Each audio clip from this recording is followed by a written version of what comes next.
দেশে আর কোনো দিন ডামি নির্বাচন হবে না। চট্টগ্রামে পথসভায় এমন মন্তব্য করেছেন এনসিপির দক্ষিণাঞ্চলের মুখ্য সংগঠক হাসনাত আব্দুল্লাহ। পথসভা থেকে নেতাকর্মীরা বলছেন, রাষ্ট্র পুনর্গঠনে মৌলিক সংস্কার মানে নির্বাচনী সংস্কার নয়, শাসন ব্যবস্থায় ক্ষমতার ভারসাম্য। সংগঠনকে মজবুত করার বার্তা নিয়ে চট্টগ্রাম সফরে জাতীয় নাগরিক পার্টি এনসিপির নেতারা রোববার সকালে চট্টগ্রাম পৌঁছান দলের দক্ষিণ অঞ্চলের মুখ্য সংগঠক হাসনাত আব্দুল্লাহ।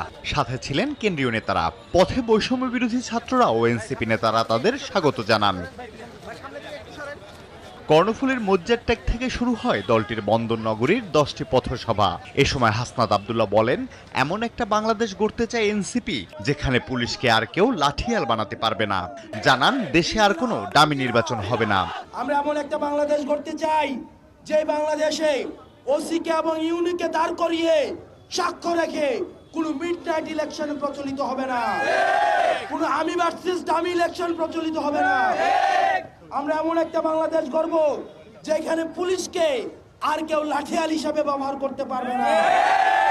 আমরা এমন একটা বাংলাদেশ গড়তে চাই যেখানে প্রশাসনকে আর লাঠিয়াল হিসাবে ব্যবহার করতে পারবে না। চাতুরী চৌমুহনীতে পথসভায় কথা বলেন এনসিপির কেন্দ্রীয় নেতা ডাক্তার তাসমিন জারা।